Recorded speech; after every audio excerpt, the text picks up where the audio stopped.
क्षणों में नाटक ययाति की प्रस्तुति होगी। मैं सूत्रधार यहाँ एकत्र रसिक समाज को एक नाटक दिखाना चाहता हूँ।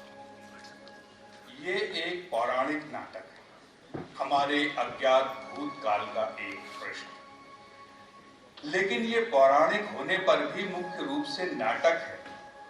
उसमें जो घटनाएं घटती हैं और उनमें जो अपवर्तन और परावर्तन होते हैं, उन्हें स्वीकार किए बिना और कोई चारा नहीं। इस दायित्व के भार से न रसिक बच सकता है न विद्वान। इस प्रकार के दायित्व में ही हमारे जीवन का आनंद है। ययाति का बेटा पुरु विद्याभ्यास समाप्त करके अपनी यात्रा से लौट रहा है। अपने साथ अंग देश की राजकुमारी चित्रलेखा को नववधू के रूप में ला रहा है। महल के बाहर के आंगन में जनता एकत्र हो रही है, युवराज और युवराज्ञी को देखने के लिए। उन सब के मुंह पर कौतूहल है। उन दोनों को आना चाहिए, पर हमारे पीछे कानों से न सुनी हुई एक ध्वनि प्रवेश करती है। उस दूसरे रास्ते में जाते तो क्या होता? बहुत कुछ हो सकता था, पर उस रास्ते का रहस्य उसी में रहस्य होकर ही रहना चाहिए। हमें अपने हल को उठाकर आगे चलना चाहिए। उसी के अनुसार हमें जीवन जीना चाहिए। यही जीवन का दुखांत प्रयोग है। यही आशावाद का मूल है। यही हमारा नाटक है। आगे की बात मैं कैसे कह सकता हूं? मैं तो केवल एक सूत्रधार हूं। तो लीजिए, देखते हैं आज का नाटक ययाति।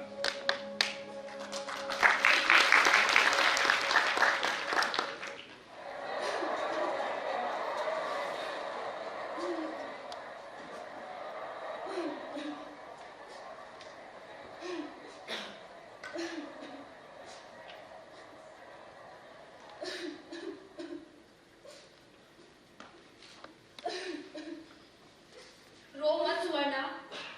कितनी बार मैंने तुमसे कहा तुम उसकी बातों पर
कुछ कहने की आवश्यकता नहीं है।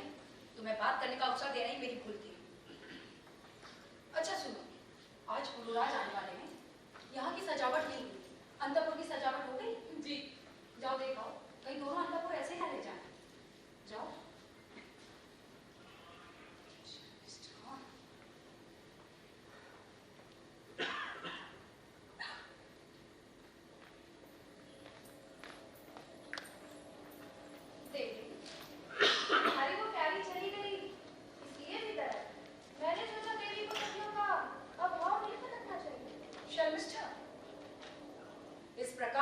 बुद्धि से तुम्हारा दासी कार्य नहीं चलेगा। कभी कभी तो तुम पर दया आती है मुझे, घर भेज देने की इच्छा होती है, पर जब तुम्हारी कुटिलता देखती हूँ। कुटिलता मुझमें? मेरा कोई दोष हो तो बताओ, सुधारने का प्रयत्न करूंगी। मैं जन्म से ही असुर कर रहा हूँ, फिर ये क्षत्रियों का महल, तुम्हारे जैसी ब्राह्मणी। ये बताओ, तुम्हारा युवराज आज ही आ रहा है ना?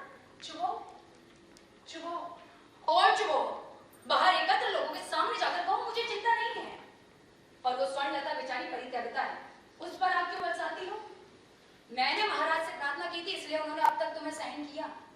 एक दिन भी उन्होंने तुम्हें अपशब्द कहे, दुख दिया। उन सब पर जो लावा बरसाना है मुझ पर बरसाओ, ये हम दोनों के बीच का विवाद है। अरे चतुर लड़की, तुम यहाँ महारानी हो और मैं तुम्हारी दासी। ये वाद विवाद की जगह नहीं देगी। तुम्हारा ही आराम क्या शतरंज का खेल है? जब तुमने मुझे अपनी दासी बनाया तो तुम्हारे पिता और मेरे माँ बाप भी इसी खेल के मोहरे बने। जब तुमने दयावती से विवाह किया तब वो भी आया, स्वर्णलता तुम्हारी प्रिय दासी होकर आई। और ये बाहर जो लोग इकट्ठे हुए हैं ना, वो भी आए। और आज युवराज और उसकी पत्नी आए, उन्हें भी इस खेल का मोहरा बनना पड़ेगा। पगली, शतरंज कहेगा तुम आँख के साथ आँख मिचौली खेल रही हो। शर्मिष्ठा, होश में रहो। आंखें खोलने पर क्या हुआ देखा? जब मैंने आंखें बंद की थी तब मैं असुर कुल की राजकन्या थी, तुम हमारे राज्य की ब्राह्मण कन्या थी। रूप, विद्या, धन सब कुछ तो था मुझमें। एक आर्य कुल की बात छोड़कर तुम्हारी संपत्ति क्या थी? तुम्हारे बाप के पास की एक संजीवनी के सिवा? फिर भी मैंने सखी के रूप में तुम्हारी पूजा की। तुमने जो मांगा सब दिया। अपने दादा के श्राद्ध पर हीरे मोती से बना शंख तुमने अपने लिए मांगा था, याद है? शंख का क्या हुआ? ये मेरे पिताजी को आज तक नहीं मालूम। मेरी आंखें खुली, मेरे लिए जो प्राप्त था वही तुम्हारे कुल की रानी बन गई और मैं बनी तुम्हारी दासी। तुम्हारी आंखों पर अब ययाति के चुंबनों का भार, रात के बाद रात बढ़ते वो भार बढ़ता ही जा रहा है। मैं उसी के लिए हूँ, तुम्हारी बंद होने वाली पलकों के पीछे पथराई आंखों में बसने वाली बिंब का निरीक्षण करने को। पगली, उन पुतलियों में सिर्फ एक ही मूर्ति है और वो है ययाति महाराज की मूर्ति। वाह, ये वाक्य कहाँ पढ़ा तुमने? तुम्हारी आंखों की पुतलियों में ययाति की कीर्ति है, मूर्ति नहीं। लेकिन उसकी आंखों की पुतलियों में क्या है मालूम है? महाराज की आंखों की पुतलियों में एक ही चीज है, संजीवनी की आंख। शर्मो, ययाति भरत कुल प्रसूत है, उसे क्या क्षत्रिय कन्याओं की कमी थी?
ने जब तुम्हारा विस्तार किया था और तब तुमने जो प्रतिज्ञा की थी वो भी भूल गए? पहले मैंने ही कहा मैं कुमारी हूँ, आपने मेरा दायां हाथ पकड़ा है। उन्होंने एक शब्द भी नहीं कहा, केवल मुझे अपनी ओर खींच लिया। वट वृक्ष के नीचे जब मैंने झुपसा से तुम्हारी फटी चोली को उतारा तो उन्होंने मुझसे पूछा ऐसा क्यों किया? केवल यही एक वाक्य कहा था उन्होंने तो मेरा नाम तक नहीं पूछा। मेरे पिता के पास संजीवनी विद्या ये जानने से पहले उन्होंने मुझे स्वीकार कर लिया था। तुम्हारे मन में सड़ने वाले मत्सर से मैंने सिख याद की रक्षा की थी, परंतु अब उसकी पवित्रता के लिए मुझे कोई भय नहीं है। बहुत अच्छा थे, बहुत अच्छा। तुमने अपनी कुत्सित भावना को पवित्रता का नाम दिया। तुम अपने मन के आकर्षण इच्छाओं को मुझसे मत छिपाओ। गांधर्व विवाह के बाद ही तुम्हारा नाम पूछा था ययाति ने। वैश्या का भी पहले नाम पूछा जाता है देवी। यदि तुम शुक्राचार्य की कन्या न हो तो वो तुम्हें वही छोड़कर चला जाता। तुम्हारे कौमार पर अपने रक्त चक्र की कीचड़ उछाल कर तुम्हारा नाम तक बिना पूछे चला जाता।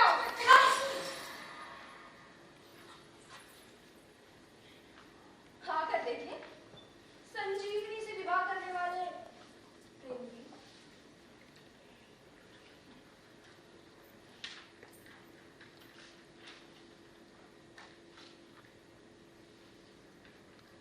क्या हुआ? अब तक उनकी सजावट क्यों नहीं? देवी रो रही थी। अच्छा सजावट नहीं हुई। रो रही थी? कारण क्यों?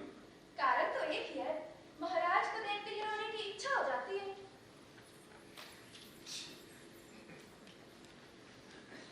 ये क्या है?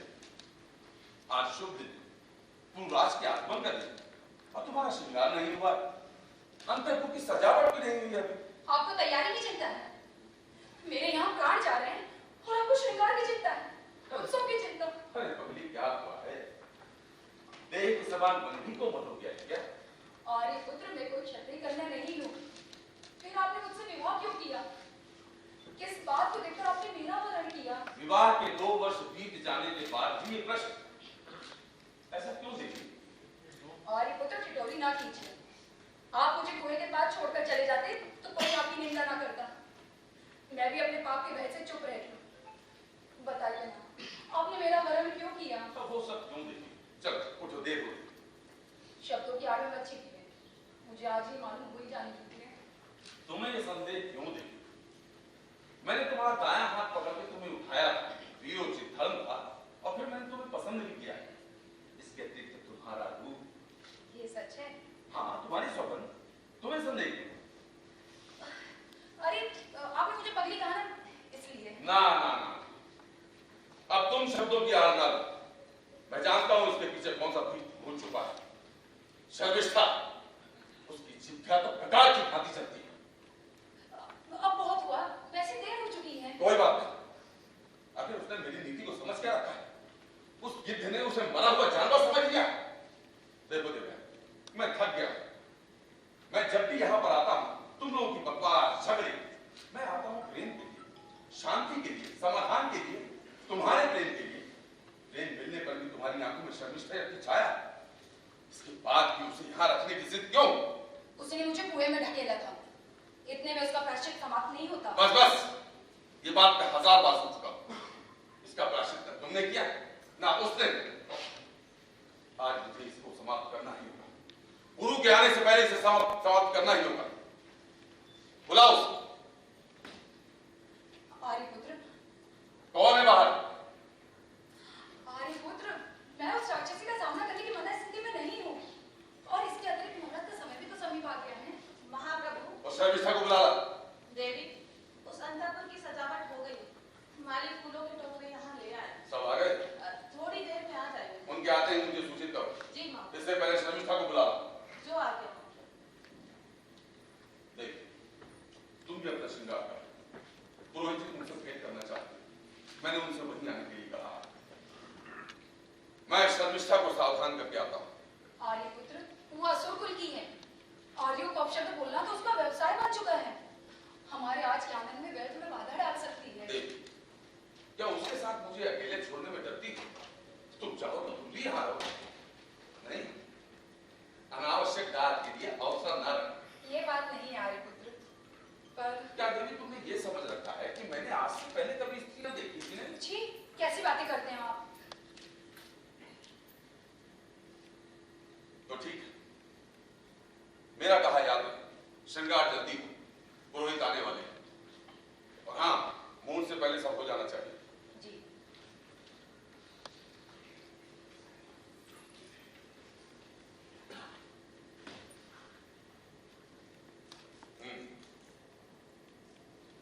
देखो शर्मिष्ठा, मेरा तुमसे बात करना ठीक नहीं है, पर एक बात कहता हूं, तुम उसे यूं ही तंग न किया करो। उसे तुमसे बहुत प्रेम है। तुम्हें घर भेजने के लिए कहने पर भी वो तैयार नहीं। उसके प्रेम का दुरुपयोग मत करो, इससे तुम भी सुखी नहीं। महीने भर ठीक से रहो, इसके बाद मैं तुम्हें तुम्हारे घर छोड़ दूंगा। किसके घर? तुम्हारे घर।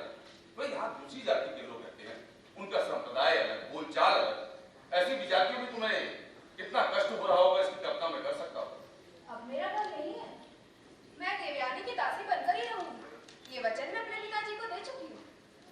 अब आप मुझे यहाँ से धक्के देकर भी बाहर निकाल रहे, तो मैं नहीं चाहूंगी। और जो तुम ये विश्व बनती हो, उससे तुम सुखी हो?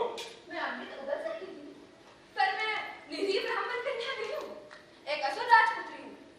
अब ये विश्व मेरा अस्तित्व में भूल नहीं सकती। इससे हमारे अस्तित्व का क्या होगा? इसकी कल्पना की है तुमने? मैं पत्थर फेंक सकती हूँ, पर उससे उठने वाले लहरों पर मेरा अधिकार नहीं। लहरें नहीं, भंवर कहो, भंवर। ये भंवर उसमें गिरने वालों को ही नहीं, उन्हें बचाने जाने वालों को भी ढील देता है। तुमने देवयानी को कुएं में ढकेला, इसलिए भंवर। मैंने उसे बचाया और उस भंवर में फंस गया। अपराध करते समय मानवता का एक भी कण तुम में नहीं था। आप उस शब्द का अर्थ भी जानते हैं महाप्रभु? क्या मनुष्य साँचे में से निकाला गया एक मोम का पुतला होता है? आपने बुढ़ापे से सूखे ऋषियों के चरणों में बैठकर अध्ययन किया है, किंतु आपने मनुष्य को अपनी प्रजा की दृष्टि के दिन और किसी दृष्टि से नहीं देखा।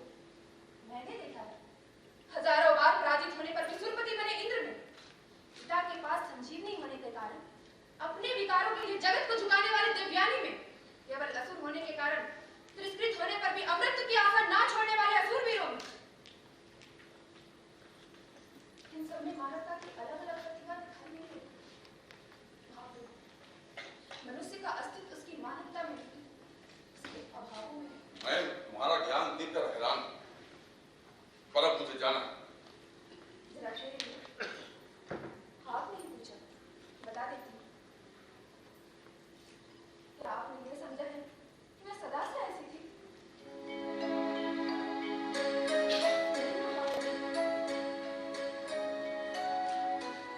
कभी मुझ में भी यौवन की सुगंध नहीं। वर्षा की पहली बौछार से खेतों की मिट्टी से उठने वाली महक के लिए मैं भी तड़पती थी। अपनी बिल्ली की तरह पन्ने जैसी चमकती आंखों से अंधेरों में देखने के लिए निडर होकर दिया बुझाकर बैठ जाती थी। सूर्य के प्रकाश में चमकने वाली जाल को बुनने वाली मकड़ी को देखने के लिए पेड़ों और पौधों में घुमा करती थी। ऐसे में ये विश्व कहां से भरा है? मानवता होगी, देवयानी होगी। उसकी मानवता को असुर कुल वाली मैं सहन न कर सकती। बचपन से ही देवयानी मुझे प्राण से प्यारी है। जन्म से ही असुर कुल का भूत मेरा पीछा कर रहा है। तिरस्कार के वातावरण में पली मैं इस वेदना से अभ्यस्त हो चुकी हूँ। किंतु देवयानी ने कभी मेरा उपहास नहीं किया, असुर पुत्री कहकर तंग नहीं किया। उसने सदैव मुझ पर प्रेम की गंगा बरसाई। एक बार भी उसने अपनी मानवता त्याग कर असुर पुत्री कहकर मुझ पर झूठा होगा, तो आज हम सब सुखी हैं। जो भी कहना है जल्दी कहकर ठप कर। कहते पहले महाप्रभु, देवयानी के जीवन में कष्ट के आकर चले जाने के बाद हम दोनों की मैत्री और बढ़ गई। वो सदैव मेरे साथ रहती।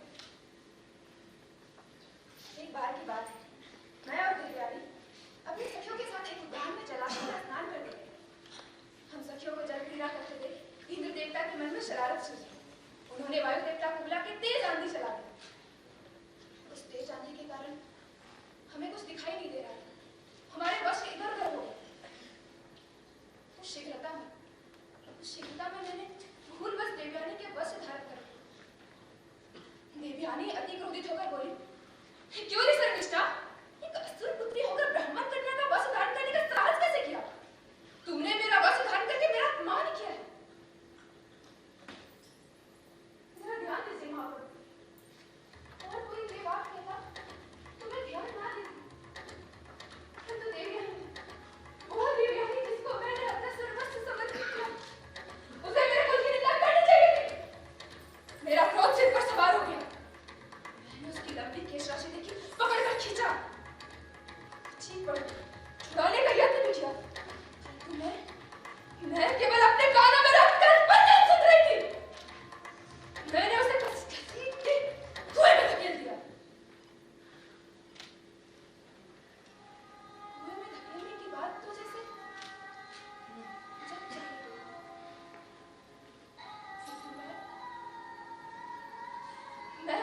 कुएं की जगत पर बैठकर कहीं घटी लगातार रोई। ये किसे मालूम? ये किसे मालूम?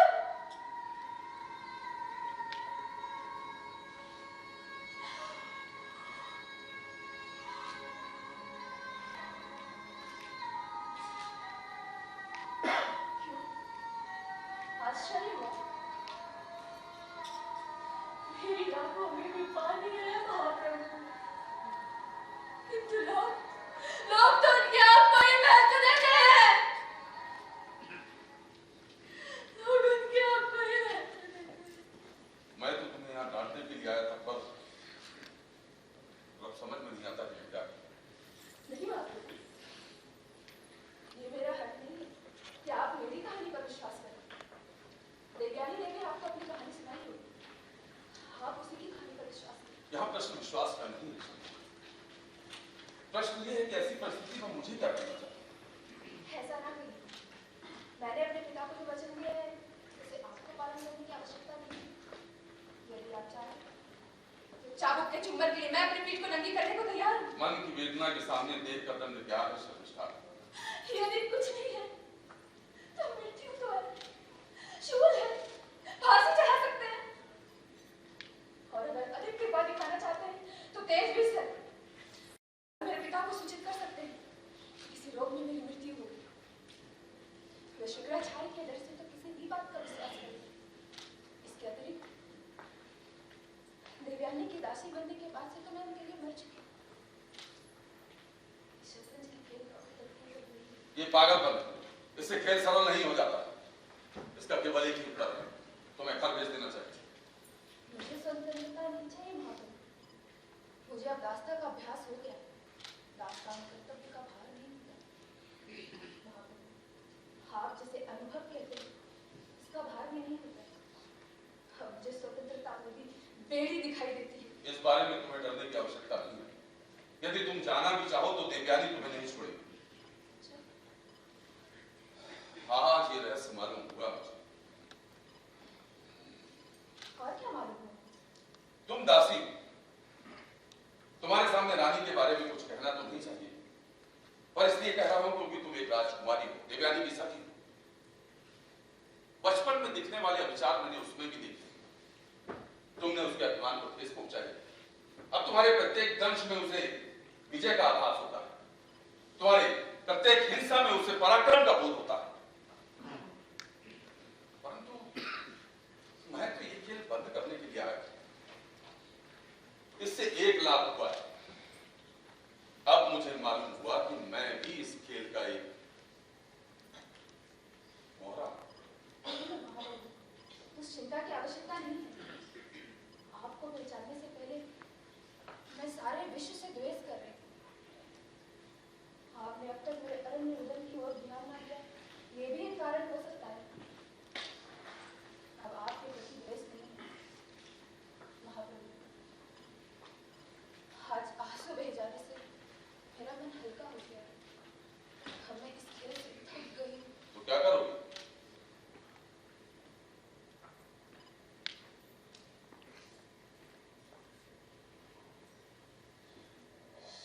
ये देखिए, मेरे पिता के द्वारा दी हुई बिस्की डिबिया।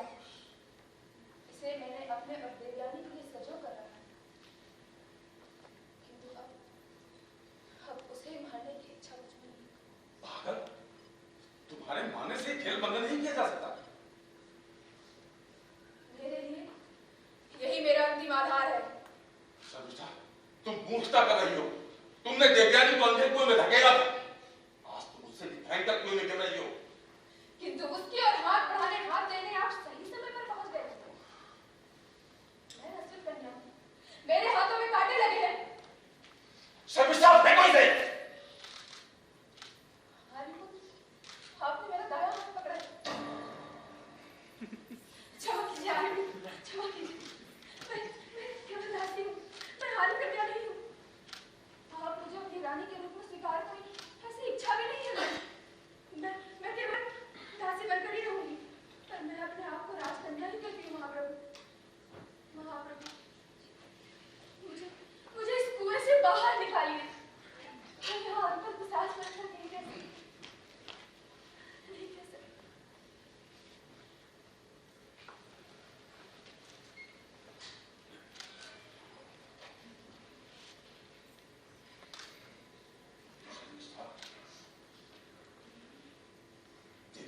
पागल कोई नहीं है।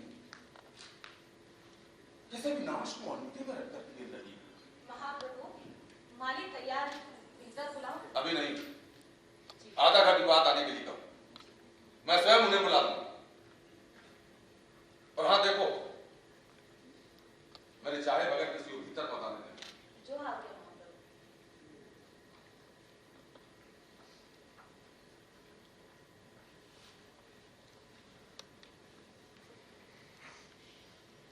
देखा सर बेटा,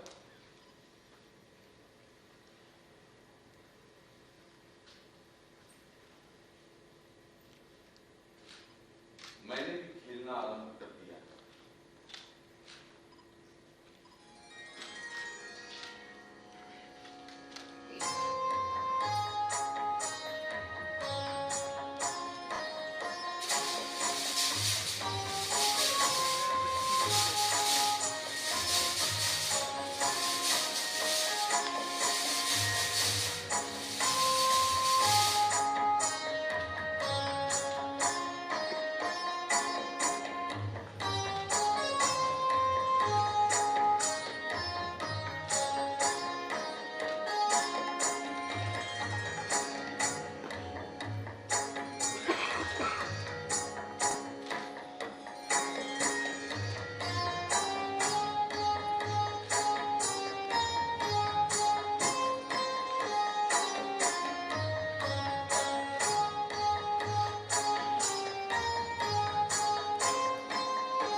मैं भी स्थाई लेती तो अच्छा होता।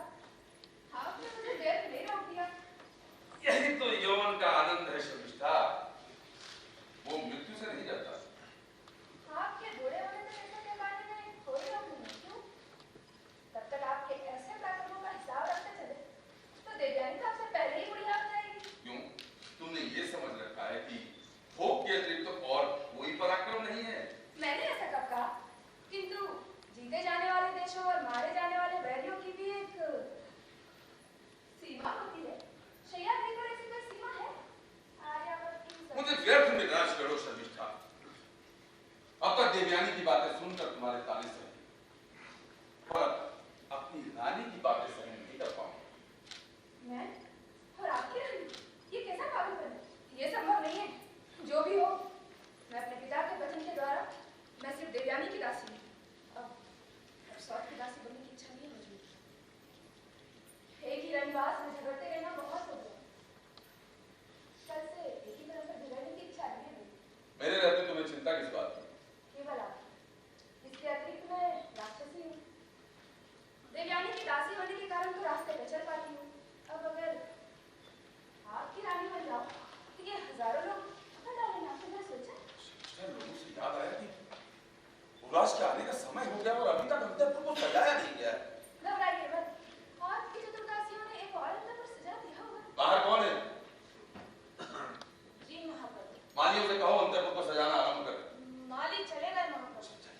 कैसे? किससे पूछ ली? महारानी देवयानी ने वैसी आज्ञा दी थी। वो यहाँ कब आई? कहाँ? बाहर खड़ी 5 निमिष हो गए। मूर्ख, तुम्हें पहले क्यों नहीं बताया? उन्हें भीतर भेजो। जो आज्ञा महाप्रभु। तुम यहाँ से जाओ, मैं इसका समाधान करता हूँ। अब मेरे जाने से क्या लाभ महाप्रभु? उसे बस में करने के सारे उपाय मालूम है मुझे। ऐसा कहता हूँ, ऐसा कर नहीं सकती तुम। जाओ, निकलो यहाँ से। एक बात है महाप्रभु, आप यूं ही थोड़ी ना होइए। अरे शांत रहे। अरे शांत। आओ। बहुत अच्छा। अंतापुर का बहाना बहुत अच्छा किया आपने। ऐसा शुभ मुहूर्त तो किसी देवता की कृपा से भी नहीं हो सकता था। वो कहाँ गए? कौन? हाँ शर्मिष्ठा। अरे शर्मिष्ठा, तुम यही हो अभी? लज्जित हो गया। शर्मिष्ठा मेरे बचपन की सहेली है। जितना मैं उसे जानती हूँ उतना आप नहीं जानते। हाँ, मैं भी महाराज से यही कह रही हूँ। बोल मत मायावी, मुझे धोखा दे रही है। नहीं, तुझे यहाँ से चले जाना चाहिए। ये सब क्या है देवयानी? वो सब भूल जाओ। मैं कह रही हूँ दोबारा ना हो। आप उसके समीप कर नहीं जाएंगे। वो असुर कुल की है, वो जो चाहे करने में सक्षम है। नहीं, उसे वहां से चले जाना चाहिए। जहां चाहे चाहे तो अपने घर ही जाए। घर की तो बात ही ना करो।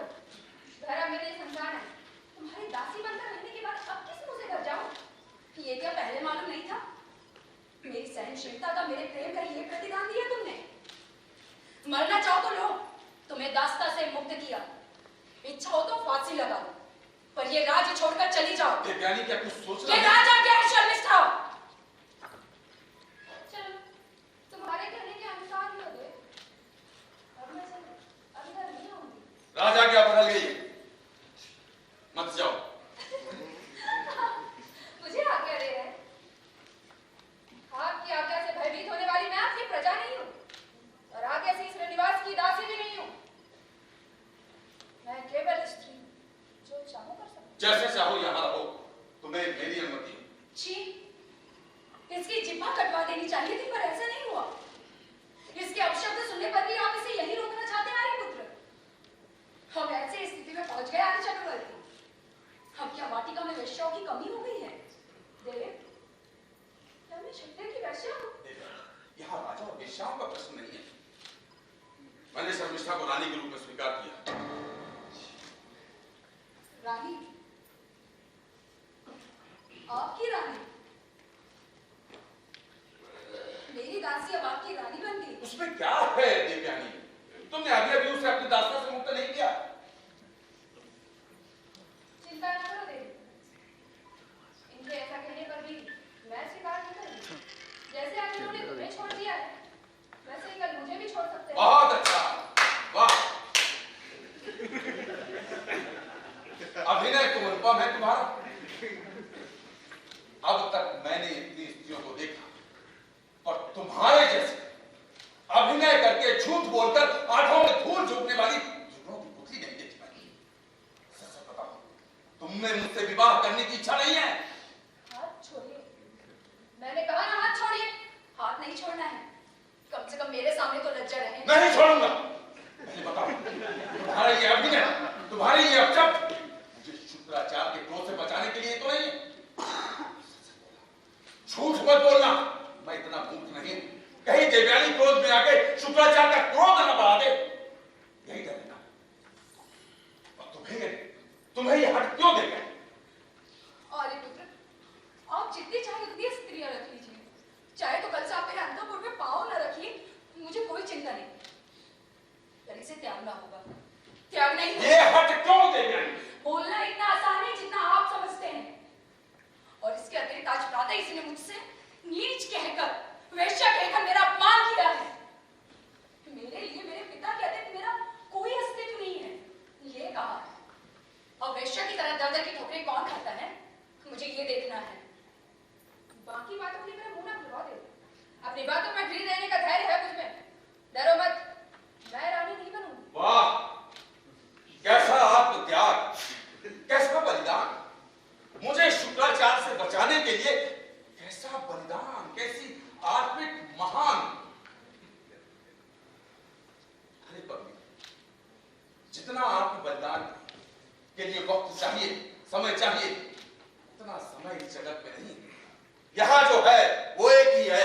तारुण्य, वो भी मृत्यु की छाया में।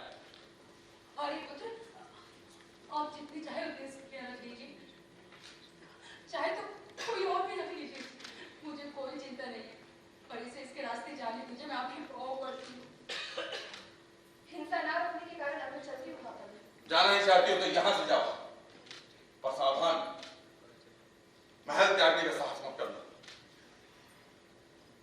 आपसे जो कहना था कह चुकी, मेरा विनाश तो रोक नहीं सकता, किंतु आपको बचाने के लिए आई हूं। इच्छा हो तो आई हूं, मेरी निंदा नहीं कीजिए।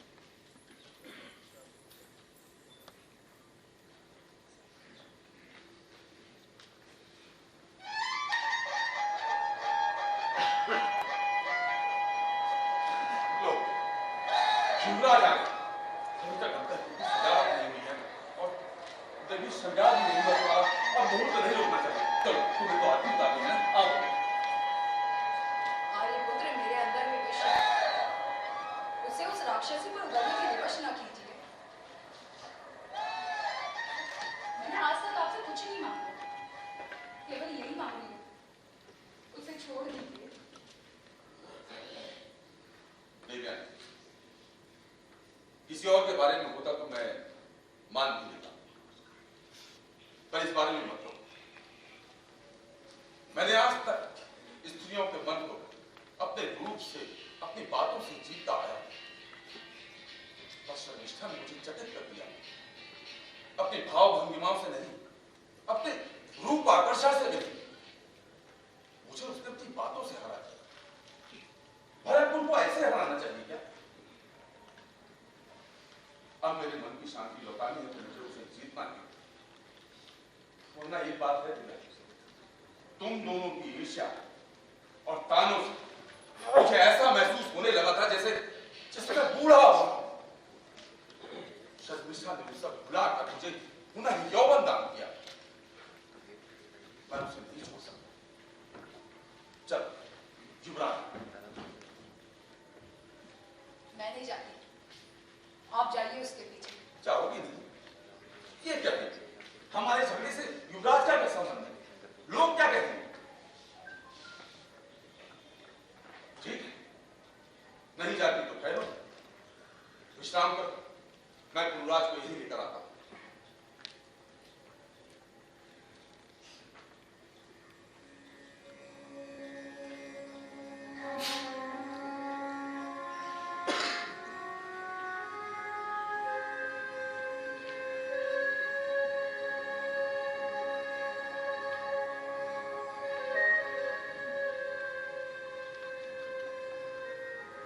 अब इस महल में विश्राम के लिए नींद के लिए स्थल नहीं है महाराज।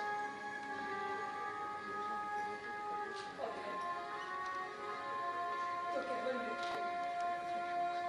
देवी, देवी, युवराज आ गए।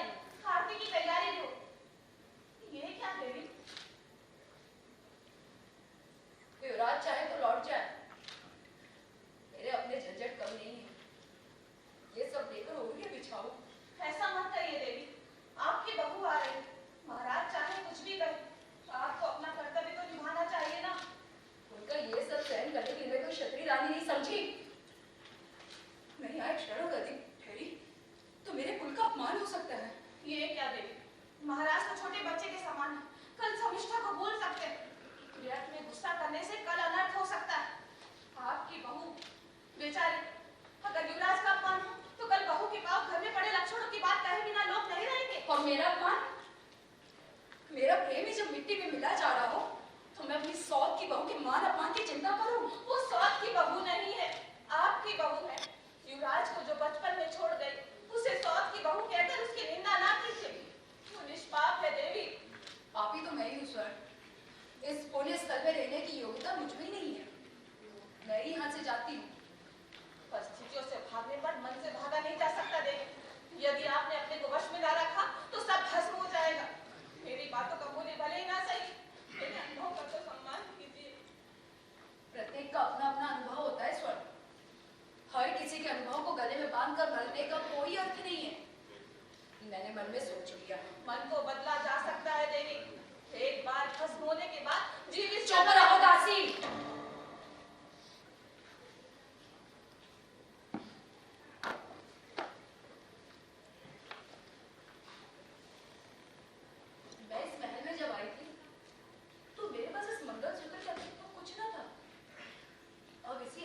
सारी मंगलसूत्र के भार से मुक्त होकर जा रही स्वर्ण।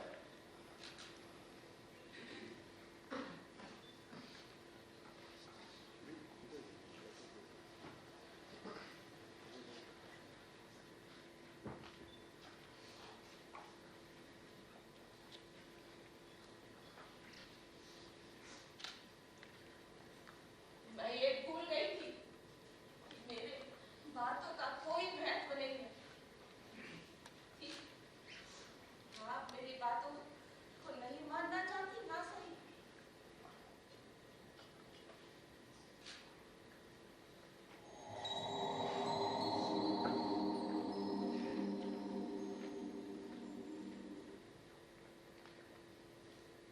देवी, आप अपने माँ बाप से पूछकर देखिए। मैं ज्ञानी, वे आपको बता पाएंगे। तुम्हें कहने की आवश्यकता नहीं है, मैं उन्हीं के आश्रम तो जा रही हूँ।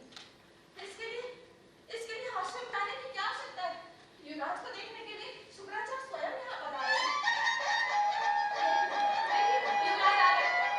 चलो, ना भूलो आपके सामने। मैं पिताजी कहाँ हैं?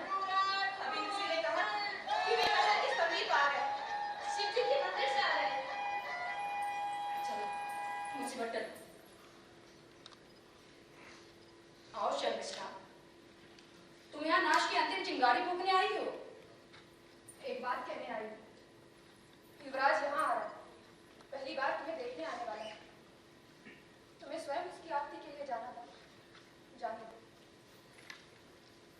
पर जब वो यहाँ आएगा, उसका अपमान मत करना। युवराज आ रहे हैं, केवल इतना कहने के लिए तुम यहाँ क्यों आई? और कोई दासी नहीं थी? कब थी? तुझे क्या लगा मुझे मालूम नहीं? मेरे पिताजी यहाँ आ रहे थे, उनसे मिलकर कहीं मैं उनको क्रोध ना भड़का दूं सी। इसे ये डर खींच रहा है स्वर्ण। देखा स्वर्ण, तुम्हारे मन में ये बात आई थी? युवराज के बहाने अपने स्वार्थ के लिए भिक्षा मांगने वाले लोग। देवी, क्या हुआ स्वर्ण? तुम्हें क्यों क्रोध आ रहा है? अंतपुर की सभी दासियां रनिवास की प्रत्याशी बन गई हैं। ऐसा मत कहिए देवी। जाओ स्वर्ण, महाराज अपनी बहू के साथ आ रहे हैं, जाके उनका स्वागत करो। जी देवी।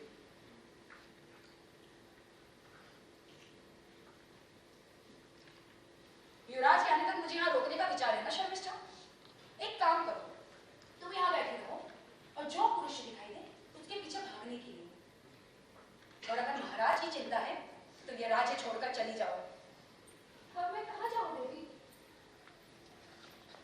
और अगर मैं चली भी जाऊँ, तो मुझे पकड़कर भगवान में उसे कितनी देरी लगेगी? मुझे ये सब नहीं पता। जब तक महाराज का हाथ उठकर भय सहलाता रहेगा तब तक मुझे शांति नहीं मिलेगी। देवी,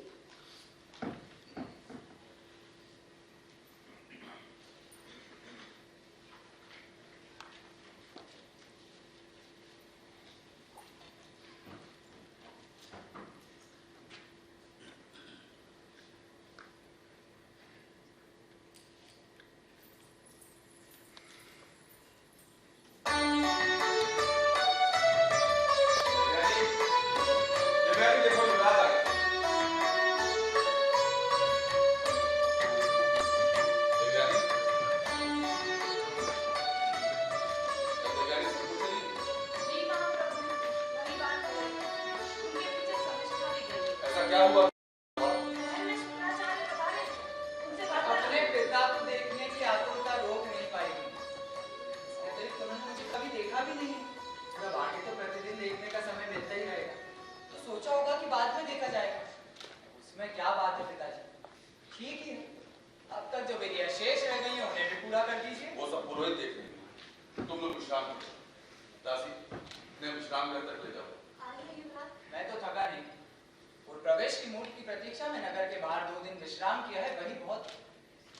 जाओ देवी, तुम अपने परिजनों के साथ रनिवास जाओ। आइए देवी।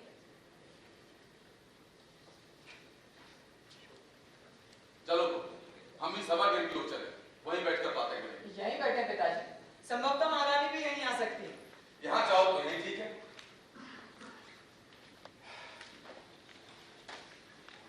ये तुम्हारा प्रिय कक्ष है ना?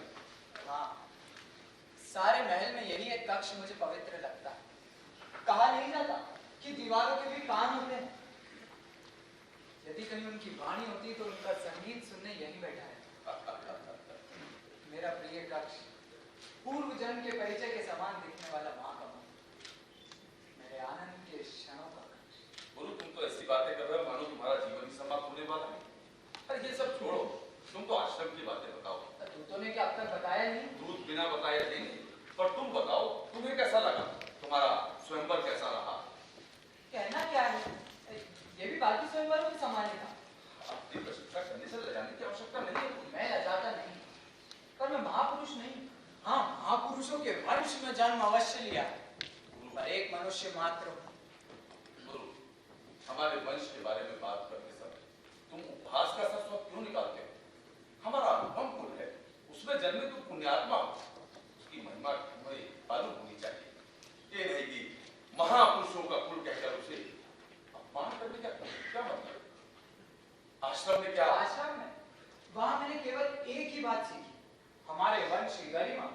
मेरे पिताजी ने किस प्रकार पहली बार में 50 ऋचाओं को कंठस्थ कर दिया, मेरे पिताजी ने किस प्रकार धनुर्विद्या में बड़े से बड़े वीरों को पराजित कर दिया था, यही कोई 2-4 बातें होंगी। आश्रम भर में मेरे वंश के पराक्रम की कहानियां कही जाती। एक बरगद पर आपके खड़क का गहरा चिन्ह भी है। मेरे पिताजी ययाति महाराज का केवल 12 वर्ष की आयु में किया गया खड़गाघात। उसमें उपहास करने की क्या बात? जब मैं वहां अध्ययन कर रहा था तब अपने पूर्वजों के पराक्रमों के चिन्हों को देखकर मेरी छाती फूल जाती थी। मेरा तो दिल बैठ गया। उन्होंने क्या किया? कुछ भी तो नहीं। उसकी माँ को भूल गए, उसी प्रकार लोग उसको भी भूल जाएंगे। तुम्हें क्या चाहिए? कौन सी कमी है तुम्हारे पास? वंश, विद्या, सब संपन्न रानी, ऐसी कौन सी वस्तु है जो तुम्हारे पास नहीं है? माँ, मेरी स्मृति में तैरने वाला वो चेहरा किसके जैसी थी? वो चीज जैसी मिली तो तुमने क्या समझा? तुम्हारा ये व्यवहार देखकर क्या उन्हें अच्छा लगता? अपनी माँ की छोड़ो, तुम्हारी आत्मग्लानि अगर चित्रलेखा को मालूम हो जाए तो वो तुम्हारे बारे में क्या कहेगी? तुम्हारे वंश के बारे में क्या सोचेगी? क्या सोचेगी? चित्रलेखा के स्वयंवर में पहले धनुर्विद्या की शर्त रखी गई, बात के अंतिम क्षणों में उसे हटा दिया गया। जानते हैं क्यों? क्यों? मुझे भी नहीं सूझा। सूझता तो स्वयंवर में ही नहीं था। उसके पिता की इच्छा थी कि चित्रलेखा चंद्रवंश के युवराज को जयमाला पहनाए और आर्यवर्त की सम्राज्ञी बने।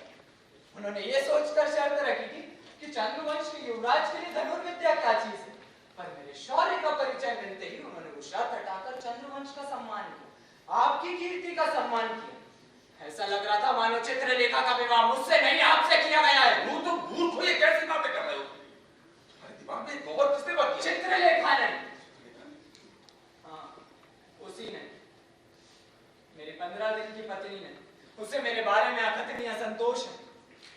तिरस्कार क्यों ना हो, वो विदुषी है, उसमें तो वीर प्रसवनी बनने की इच्छा है। उसे तो आपके समान पराक्रमी पति चाहिए था। मेरे जैसे रोग को गले में मरकर वो क्या करेगी? हमारे वंश में जन्म लेने वाले तुम ऐसे क्यों हो? ये मेरे पूर्वजों का ही प्रताप है पिताजी। बचपन से आज तक प्रातः संध्या रात तो सभी लोग एक ही बात कहते हैं, अपने पूर्वजों के समान बनो, पूर्वजों के समान बनो। परंतु जब मैं इस कक्ष में रहता हूं तब ये बात कोई नहीं कहता। गुरु, जब भी हम बातें करते हैं तो केवल झगड़ा होता है। ऐसा क्यों होता है मुझे नहीं मालूम। हम दोनों 2 दिन तक साथ में हैं तो केवल और केवल बात की बात। बात विवाद क्यों हो पिताजी? मैंने 1000 बार कहा है, मैं अपने पूर्वजों के रास्ते पर चलना नहीं चाहता। मेरा रास्ता दूसरा है। उनके आदर्शों में क्या बुराई? वे अपने आदर्शों के कारण प्रजा की आंखों में, अपने परिवार की आंखों में देवता बने। वे देवता बने ठीक है, मैं अकिंचन बनना चाहता हूँ। प्रजा की आंखों में देवता बनना मेरे लिए संभव नहीं है पिताजी। विवाह क्यों किया तुमने? मेरा विवाह करना अकिंचन बनने के महाकार्य का पहला सोपान है।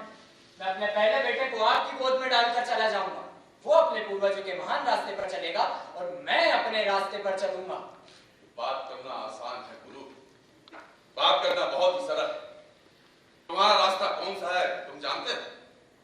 मेरा एक साथी था, वो दासी है ना, स्वर्णलता उसका पति, वो एक दिन घरबार और पत्नी छोड़कर अकिंचन बनने का प्रयास किया, मजरा और वेश्याओं के पीछे भागा, पर संभव ना हो सका।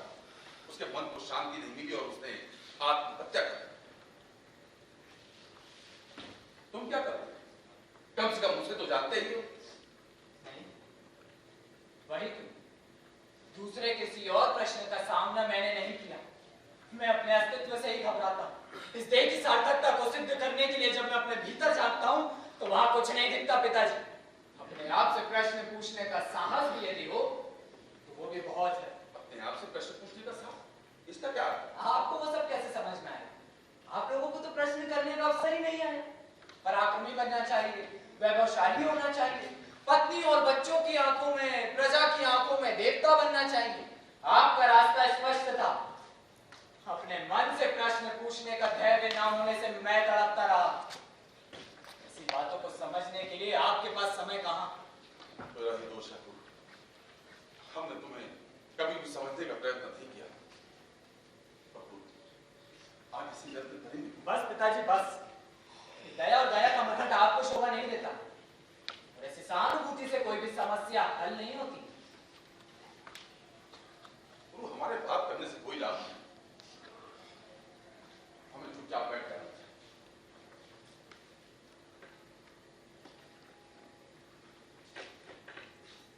पिताजी, ये कक्ष मुझे प्रिय है, इसीलिए आपने कहा था नहीं कि मेरा अंतःपुर की व्यवस्था यहाँ कराई। फिर क्यों नहीं की गई? पता भगवान ने, पर तुम तो उसको कहला भी, पर अब इसके लिए विवाद करने की आवश्यकता नहीं। हाँ, इसे अभी सजाया नहीं गया। अब सजाया नहीं गया तो कोई बात नहीं। इसके अतिरिक्त तो सजावट को देखने वाली चित्रलेखा थोड़ी यहीं आ जाए। बाहर कौन है? जी महाप्रभु। चित्रलेखा से कहो यहीं आकर विश्राम कर। पर प्रभु, जैसा कहा उसका पालन करो। जो आप क्या प्रभु? उसे कहो कि गुरुराज ऐसा चाहते हैं। नहीं तो लोग ये ना कहें कि बहू के आगमन पर अंतःपुर को सजाने तक की भी योग्यता नहीं है। पिताजी, फिर एक अंतिम बात पूछता हूँ। मेरी माँ कौन थी और अब मुझे इसका संपूर्ण उत्तर मिलना ही चाहिए। तुम मुझे देखते ही उपहास करने लगते हो। तुम्हारी बातों में अगर उपहास की सी ध्वनि नहीं होती तो मैं तुम्हें स्वयं बता देना चाहता था। अब उसे रहस्य रखने का कोई अर्थ नहीं। इसके अतिरिक्त तो मुझे मेरा मन भी बदल गया है। वो किसके जैसी थी? जब मैं दिग्विजय पर निकला था तब उससे भेंट हुई थी। उसके रूप पर मोहित होकर मैंने उससे विवाह कर लिया और उसने तनिक भी मन को शांति दी।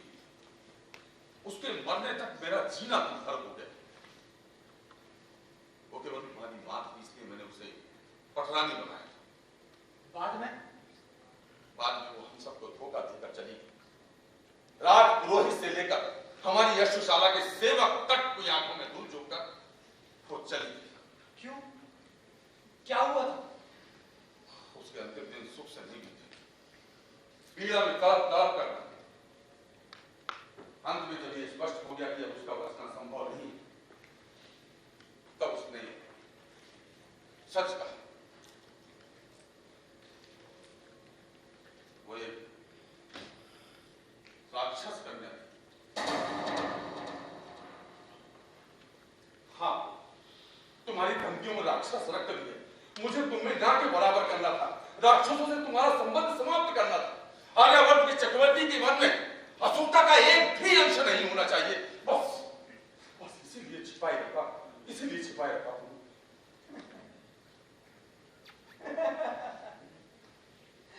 अच्छा हुआ पिताजी, उन्होंने आप सबको अच्छा पाठ पढ़ाया। आपको, आपके पुरोहित को, आपकी प्रजा को अच्छा पाठ पढ़ाया। राक्षस कन्या, राक्षस कन्या। पर ये सब आपने मुझे पहले क्यों नहीं बताया? अपने दम्भ के लिए मेरा जीवन नष्ट क्यों किया?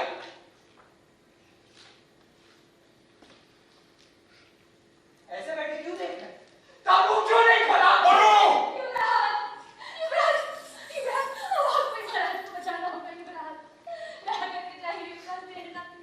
कौन हो तुम? क्या हुआ शर्मिष्ठा? क्यों चीख रही हो?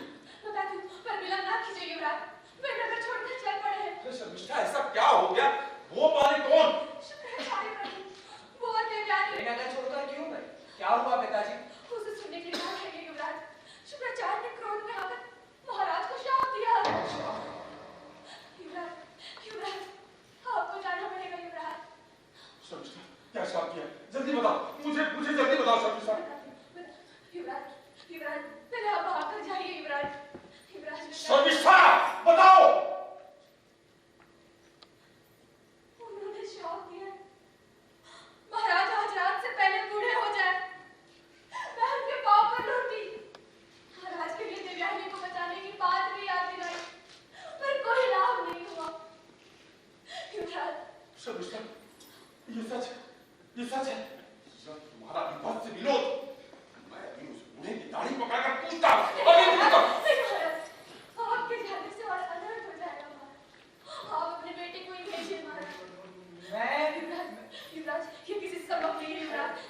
राक्षसी, ये सब तेरे कारण हुआ है। तेरी बातों के जाल में फंसने से ये परिस्थिति पैदा हुई है। चिंता ना कीजिए, युवराज मैं शाप निवारण अवश्य करेंगे। शाप निवारण का रास्ता देखते हुए बैठे रहना पड़ेगा क्या? वो जर्जर बूढ़ा और वो भीगती बसों वाला बच्चा, वो बूढ़ा मुझे देखते ही आग बबूला हो जाता है। और मेरा बेटा मुझे देखते ही आग उगलने लगता है। वो मेरे लिए यज्ञ करेगा, वो मेरे लिए यज्ञ करेगा। नहीं शर्मिष्ठा, मुझे जाना ही होगा। मुझे शुक्राचार्य से मिलना ही होगा। नहीं, आपके जाने से कोई आशा नहीं। शांत रहे। शांति, ये शांति अर्थात कुएं में गिरने की सी शांति है शर्मिष्ठा। प्रेरणाहीन गति, आधारहीन स्थिरता, इससे भयंकर और क्या हो सकता है?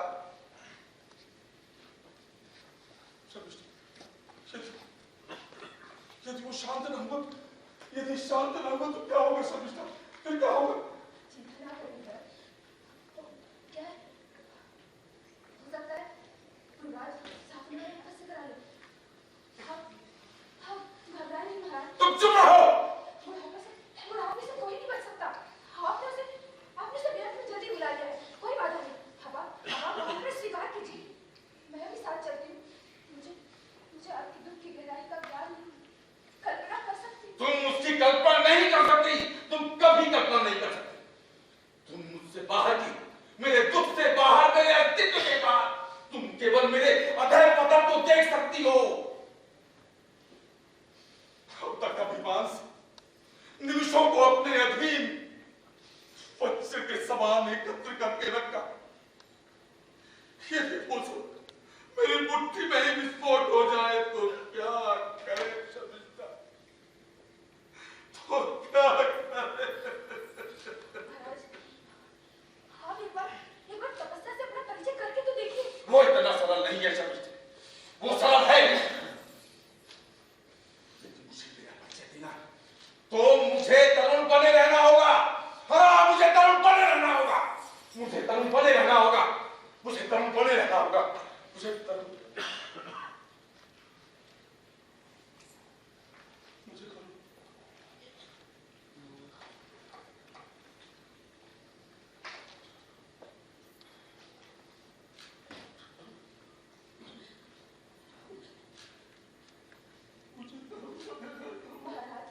महाराज ये आप क्या कर रहे हैं? मैं अपने भूतकाल को पकड़ रहा हूं। मुझे विश्वास नहीं होता कि यहीं पर मैं रानियों के साथ आमोद प्रमोद किया करता था, काल के साथ स्पर्धा किया करता था। उनके हाथ जादूतन में दिन रात सुख लूटता था। उनके हाथ से अधिक उनके रुदन में मुझे बालकता मिलती थी। इसलिए जानबूझकर उन्हें रुलाया करता था। जानबूझकर उन्हें रुलाया करता था। तुमने मुझे जीत लिया शर्मिष्ठा, तुमने मुझे जीत लिया। यही तुम्हारा रोना है। मेरी वेदना में आपको वो माधुर्य, वो महत्वता दिखाई देती थी। ये मुझे पहले ही मालूम हो जाना चाहिए। अब मालूम हो जाने से क्या हुआ? मैंने तुमसे कहा था तुझे छोड़कर मत जाओ। अब मुझे अकेले छोड़ के मत जाओ शर्मिष्ठा। मुझे अकेले छोड़ के मत जाओ शर्मिष्ठा। मुझे अकेले छोड़ के। मैंने अपना हाथ सोच विचार कर लिया है। मैं पीछे नहीं हटूंगी। शर्मिष्ठा, वो नहीं आया अभी। आनंद से नाच रहा होगा, उसका राक्षस रक्त उबल रहा होगा। वो मेरे लिए यत्न नहीं कर सकता। वो मुझसे घृणा करता है। वो मुझसे घृणा करता है। वो मुझसे घृणा करता है। चिंता ना कीजिए। मैं वहां जाकर देख आती हूँ। नहीं, मुझे अकेले छोड़ के मत जाओ। मुझे अकेले छोड़ के मत जाओ। बाहर कौन है? स्वर्णा? क्या है? पूर्वा है। वो बाहर खड़े हैं। पूछा है कि भीतर आ सकते हैं। अरे तो आता क्यों नहीं है? क्या उसे फिर से बाहर नहीं पाएगी? प्रसन्नता से नाच रहा होगा। राजा बनने के स्वप्न देख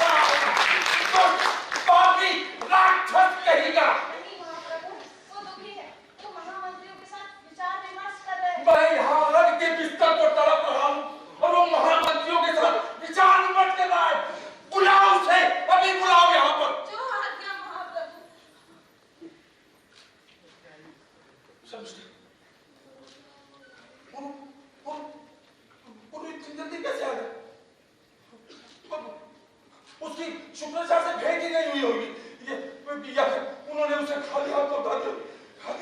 तब तब क्या होगा शर्मिष्ठा? तब क्या होगा शर्मिष्ठा? पिताजी क्या हुआ? क्या हुआ? मुख्य द्वार तक मैंने पहुंचने के पहले शुक्राचार्य अपनी बेटी के साथ चले गए। वहाँ उनका एक शिष्य हमारी राह देखता खड़ा था, उसी ने मुझे सब कुछ बताया। शाप निवारण का उपाय पता चला? आपने देवयानी को कुएं से बचाया था, वही याद करके निवारण का उपाय बताया। आपके बुढ़ापे को स्वीकार करने के लिए यदि कोई तरुण तैयार हो तो आपका तारुण्य बच जाएगा। उसमें क्या बाधा? उसमें बाधा क्या है? शर्मिष्ठा मेरा तारुण्य भी है। मेरा तारुण्य अभी नहीं गया। देवयानी का गुस्सा व्यर्थ गया। वो कहती थी मेरा नाश करने चली थी, वो मेरी चिता पर दीपक जलाने के लिए चली थी। तुम कहती थी ना शर्मिष्ठा, शाप ही ठीक, बुढ़ापा ही ठीक है, पर ऐसा नहीं है। इस जगत में शुक्राचार्य जैसा बूढ़ा भी यौवन को प्यार करता है, यौवन को। यौवन को प्यार करता है।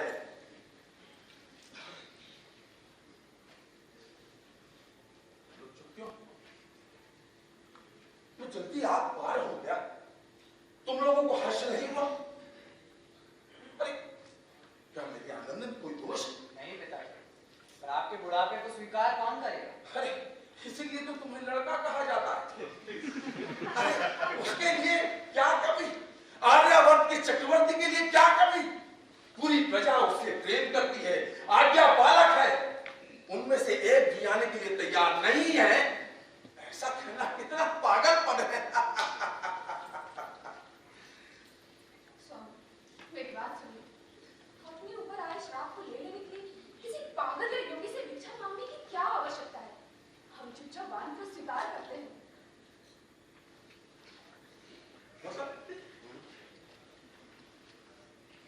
मैं शाप निवारण को लात मार के फिर उस अग्निकुंड में गिरूं?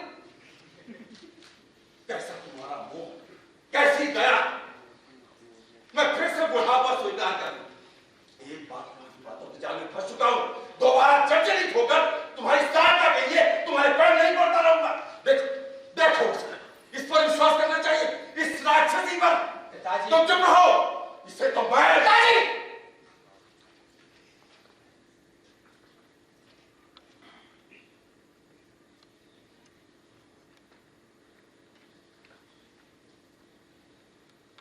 बाहर जाओ। नहीं युवराज, दूर हो जाओ मेरी आंखों से।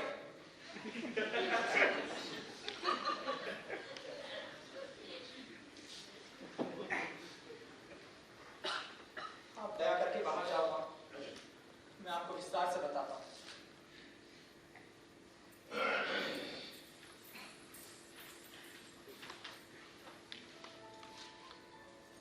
कहो, अब तुम क्या कहते हो? आपके बुढ़ापे को स्वीकार करने के लिए कोई भी तैयार नहीं। कोई भी माने? कौन? जिस प्रजा को मैंने बच्चों की भांति पाला, उस प्रजा की जिसके लिए मैंने 100 बार अपने प्राणों की बाजी लगाई, उनमें से एक भी तैयार नहीं। वे कहते हैं इसके लिए उन्होंने कर दिया है। कर दिए? किसने कहा उसे खींच कर क्यों नहीं ले आए, बल्कि चमड़ी उधेड़ देता। वर्ष में एक बार एक मुट्ठी सोना दे देने से ही इनके सिर फिर जाए। सैनिकों को आज्ञा दो, जो केवल धन के लिए कार्य करते हैं, उनमें से कम एक तो अवश्य स्वीकार करेगा। जाओ। इस मुंह से उनसे पूछना, युद्ध भूमि में मरना और बात है, परंतु किसी के पाप के बोझ को ढोकर तड़पना कुछ और बात है। पिताजी तुम्हें भी मनुष्यों के गुणों का ज्ञान नहीं है। जो कार्य सूर्य के तेज से नहीं होता, वो स्वर्ण की कांति से हो जाता है। जाओ उनसे कहो कि मेरा बुढ़ापा स्वीकार करने वाले को जागीर दूंगा, एक संपूर्ण ग्राम दूंगा, 10 ग्राम, 100 ग्राम, यहां तक कि आधा राज्य दे दूंगा। वो जो मांगेगा वो दे दूंगा। जाओ, ये काम होना ही चाहिए। सब कहा, पर ये 1 ग्राम, 10 ग्राम, आधा राज्य वे किसके लिए स्वीकार करें? प्रजा जो चाहे वो स्वीकार कर सकती है, परंतु उनके बलिदान का कोई दूसरा उपभोग करे, ये सहन नहीं कर सकती।